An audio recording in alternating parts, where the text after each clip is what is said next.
Saini sir, आपको बहुत बहुत धन्यवाद। आप अपना कीमती शेड्यूल से आप बच्चों के लिए टाइम निकालते हैं।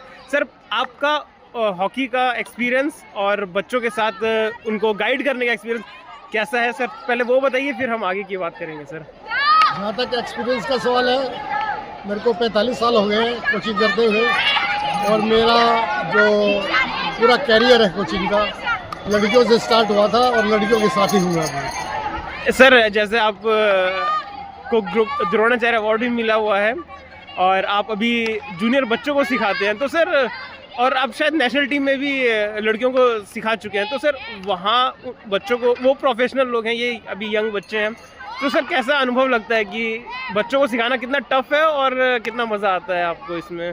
देखो, मैंने अपना कैरियर जब स्टार्ट किया तो मैंने 12 साल से नीचे वाली साई की स्कीम थी, उसके अंडर मैंने रांची में ज्वाइन किया था, और अब इंडिया टीम के साथ भी मैं 15 साल रहा लगभग, और हर कंपटीशन में इंडिया टीम का मेडल भी आया मेरे रहते हुए। और रिटायरमेंट के बाद फिर मेरा मन माना नहीं कि घर पे बैठे, मैंने फिर स्टार्ट किया। मैं फिर वापस रांची बुलाया गया मेरे को, फिर उसके बाद रांची में काम से अपने से सेटिस्फाई नहीं था, क्योंकि बच्चों को कुछ नहीं देते थे। वो सेंटर ऑफ एक्सीलेंस उन्होंने स्टार्ट किया था, लेकिन फिर मैं वहाँ से रिज़ाइन करके, जैसे ही अरुण साहब को पता चला कि आप कहाँ हैं, उन्होंने मेरे से फ़ोन किया।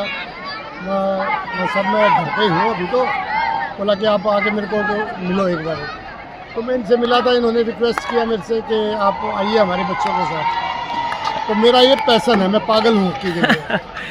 और लड़कियों के अब जो इस लेवल का हॉकी है ना, ये जो बच्चे, अब मैं ऐसे ही मैंने स्टार्ट किया था, ऐसे ही मैं हूँ। मैं इतना एंजॉय करता हूँ ना इन बच्चों के साथ, मैं बड़ों इंडिया टीम के साथ जितना एंजॉय नहीं किया उतना इनके साथ करता हूँ, क्योंकि ये बच्चे जो भी हैं 100% एफर्ट से करते हैं।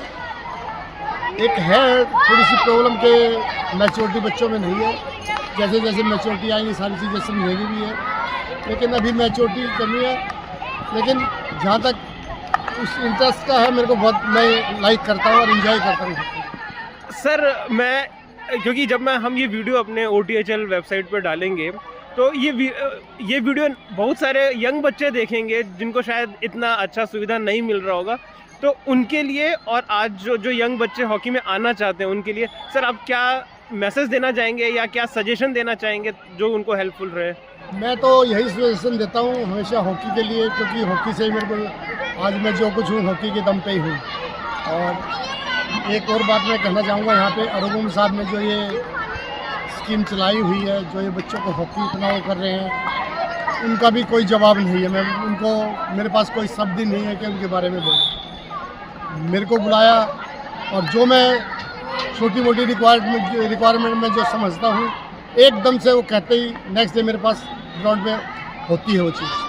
तो बहुत मज़ा आ रहा है मेरे को इन बच्चों के साथ, और मैं चाहता हूँ कि मैं आगे कुछ करके जाऊँ। मैंने एक अपना टारगेट भी बनाया हुआ है, मेरी प्लानिंग है, कोर ग्रुप मैंने निकाला हुआ बच्चों का, और मैंने सर को बोला हुआ है कि मेरे को 1.5 साल का टाइम दीजिए।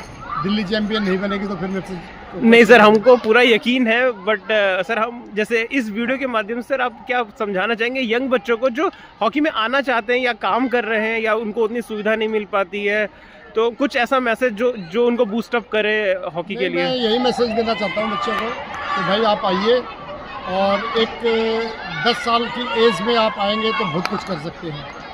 आप आइए, हम आपकी मदद करेंगे, और मुगम साहब आपकी मदद करेंगे, और आपका इंटरेस्ट है तो आप इंडिया भी खेलेंगे अगर छोटी एज में आएंगे तो सर जो छोटी एज में बच्चे आते हैं, तो बेसिकली उनको क्या क्या चीज़ों का ध्यान रखना पड़ता है? किन चीज़ों का खाने के लिए या फिर किन चीज़ों का ध्यान रखना पड़ता है हॉकी प्लेयर्स को, या यंग हो या जूनियर हो? पहले तो मैं यही कहता हूँ कि घर की हॉकी में जो आते हैं बच्चे, गरीब घर के आते हैं, थोड़ा सा फाइनेंशियली वीक होते हैं, जितना उनको डाइट हो या गाइडेंस हो या इक्विपमेंट्स वगैरह हो मिलना चाहिए, नहीं मिल पाता है। तो यहाँ हम कोशिश कर रहे हैं, हम अगर वो हमारे पास आएंगे तो हम सबको तो नहीं दे सकते, क्योंकि हमारे पास बहुत बच्चे आते हैं, लेकिन हम एक ग्रुप बनाते हैं बच्चों का अच्छे का। तो उसमें अरुण साहब से मैंने रिक्वेस्ट किया था, उन्होंने मेरी रिक्वेस्ट मानी भी है। हम उनको छोटा मोटा रिफ्रेशमेंट यहाँ से खिला के तब भेजते हैं। ओके, तो सर बेसिकली जो बच्चे हैं उनको, यंग बच्चे स्पेशली, तो उनको सर प्रैक्टिस पे कितना समय देना चाहिए? क्या ज़्यादा समय प्रैक्टिस करने में फ़ायदा होता है या फिर एक स्पेसिफिक टाइम में परफेक्ट प्रैक्टिस करने में, मतलब कितना टाइम? बच्चे को कभी भी ज़्यादा टाइम नहीं देना चाहिए। मैक्सिमम 1 घंटा 1.5 घंटे से ज़्यादा मैं नहीं समझता, इसलिए इस ग्रुप के बच्चे को टाइम देना चाहिए, क्योंकि इनका ग्रोथ होना है। ग्रोथ तभी हो पाएगा ये फ्रीली मूवमेंट करेंगे, फ्रीली रहेंगे। अगर ज़्यादा हम लोग डाल देंगे इन बच्चों के ऊपर तो ये ग्रो अप नहीं कर पाएंगे। तो मेरा यही रहता है कि बच्चे को रिक्रेशन टाइप का खेलने दो, 1-2 साल के बाद उसको फिट करो और ग्रुप बनाओ, उसमें डालो और उसके बाद फिर ट्रेनिंग करो। सर मैं ये भी जानना चाह रहा हूँ, क्योंकि पहले एक ज़माना था जब ग्रास पे हॉकी खेली जाती थी, अब टर्फ पे हम आ चुके हैं, लेकिन स्टिल इंडिया में उतने ज़्यादा टर्फ नहीं हैं। तो ये कहीं ना कहीं इंडिया में हॉकी का ग्रोथ को कहीं ना कहीं एक बैरियर क्रिएट नहीं करता? आप क्या कहना चाहेंगे कि लिमिटेड हॉकी टर्फ है इंडिया में? बिल्कुल लिमिटेड हॉकी टर्फ है, और ग्रास की ट्रेनिंग और इसकी ट्रेनिंग में हॉकी में रात दिन का डिफरेंस है। सारे स्किल्स इसके अलग हैं, उसके अलग हैं।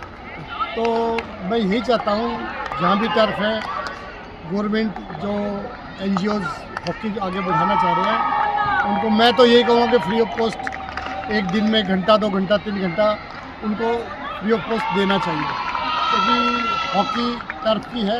अगर बच्चे को हम अभी से नहीं सिखाएंगे टर्फ पे, अभी से नहीं वो करना सिखाएंगे तो आगे बड़ा मुश्किल हो जाता है। या फिर आई थिंक स्टेट और सेंटर को ज़्यादा से ज़्यादा हॉकी टर्फ भी बनाने चाहिए ताकि जो बच्चे हैं वो यूटिलाइज कर सकें। टर्फ बन रहे हैं लेकिन उसका प्रॉपर यूज़ नहीं हो पा रहा है। ओके। उसका प्रॉपर यूज़ ये है कि सुबह शाम बच्चे खेलते हैं, बाकी सारा दिन फ्री रहता है। तो मेरा अपनी ये सोच है, मैं ये ज़रूर कहूँगा भी कि जिसके पास भी गवर्नमेंट के पास, स्टेट गवर्नमेंट के पास, साई के पास या सेंट्रल गवर्नमेंट के पास टर्फ है, उनको स्कूल के बच्चों को बुला के बीच में ऐसा टाइम देना चाहिए ताकि बच्चे कुछ सीख सकें। हॉकी इंडिया लीग भी चल रही है, तो हॉकी इंडिया लीग के बारे में आप क्या कहना चाहेंगे सर? हॉकी इंडिया लीग पहले स्टार्ट हुई थी काफ़ी साल पहले, लेकिन किसी कारण नहीं मेरे को पता, वो बंद हो गई थी। अब हॉकी इंडिया ने फिर से इसको स्टार्ट किया।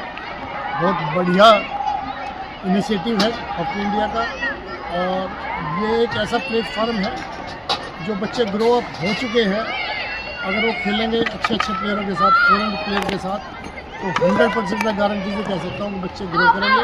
और हमारा इंडिया का जो एक मंच है, एक स्टॉक है, वो जमा होगा और इंडिया टीम बहुत अच्छी बनकर दिखेगी। तो सर आप आने वाले 10 साल में आप इंडियन हॉकी टीम को, मेंस एंड वुमेन को कहाँ पर देखते हैं और क्या कहना चाहेंगे? मैं देखना तो यही चाहता हूँ कि टॉप में रहे हमारी टीम, इसमें कोई डाउट वाली बात नहीं है, लेकिन इसको मेंटेन करके रखना पड़ेगा हमारे को। सब जो हमारी हॉकी इंडिया है, सेंट्रल गवर्नमेंट का स्पोर्ट्स मिनिस्ट्री है, उनका अटेंशन बहुत ज़्यादा ज़रूरी है ताकि बच्चे ऊपर निकले।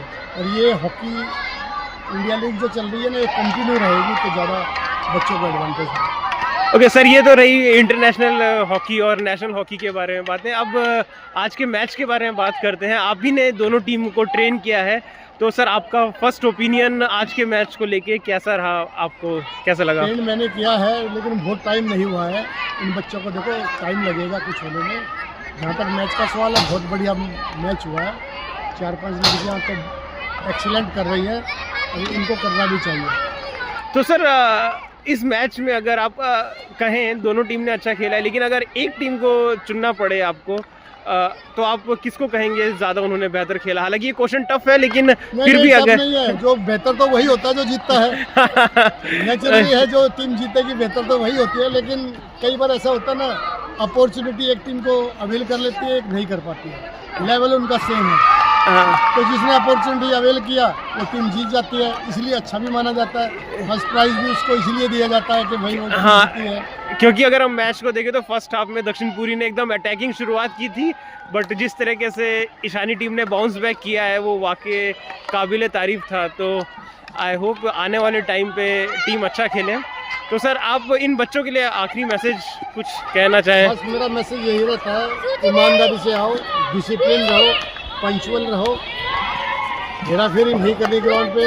मैं हेराफेरी सिखाता हूँ, मैं बच्चों को हमेशा हेराफेरी के लिए कहता हूँ, टीचर को धोखा मत दो। धोखा देना अपोनेंट टीम को चीट करो, उसको चीट करके गोल करो। मेरा हमेशा ये बच्चों को यही एडवाइस है एकदम से ईमानदारी है, जो बच्चा काम करेगा उसका रिजल्ट मैं मानता हूँ। मैं खुद एग्जाम्पल ऐसा हूँ, मैं सबको अपना भी एग्जाम्पल देता हूँ कि बगैर चीटिंग के मैंने इतनी मेहनत की हुई है हॉकी के लिए। मैं बहुत बड़ा प्लेयर नहीं था, लेकिन मेरा एक ही इच्छा थी कि मैं प्लेयर तो नहीं रहा, लेकिन मैंने प्लेयर निकालने हैं, और उसका मेरा यही है। मैं हरियाणा में नौकरी करता था, मैंने रिज़ाइन किया हरियाणा से, सेंट्रल गवर्नमेंट में मेरा सिलेक्शन हुआ और झारखंड में मैं गया, मेरा फर्स्ट पोस्टिंग वहाँ से, क्योंकि दिमाग में यही था कि मैंने नहीं किया तो मैंने अपने बच्चों को ज़रूर कर देना। यही मेरा टारगेट रहता है, यही मैं इनको सिखाता हूँ।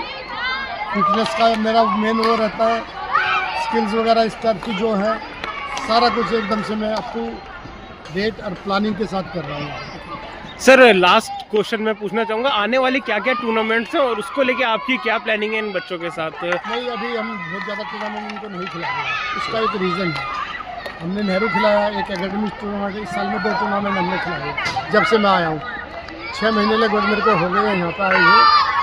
ट्रेनिंग हमारी 12 दिन ही होती है हफ्ते महीने में, तो क्योंकि देखो अभी ये नए बच्चे हैं ऊपर आने वाले, इसके लेवल के बच्चों के साथ हम टूर्नामेंट कराते हैं, हाई टूर्नामेंट टीम के साथ नहीं, क्योंकि डिमोरलाइज हो जाएंगे बच्चे। तो मैं नहीं चाहता इसी स्टेज में आगे बच्चे डिमोरलाइज हो और आगे ना बढ़ सकें। यही मेरी वो प्लानिंग रहती है। अभी मैं इसी हिसाब से प्लान भी कर रहा हूँ। देखो क्या होता है आगे, फ्यूचर का तो किसी को क्या पता है, लेकिन कोशिश रहेगी कि बच्चे आगे दिखें। चलिए सर, हमसे बात करने के लिए बहुत बहुत धन्यवाद, और उम्मीद करते हैं आपकी प्लानिंग और ये बच्चे आने वाले दिन में बहुत अच्छा करें हमारे लिए। Thank you thank you sir, thank you.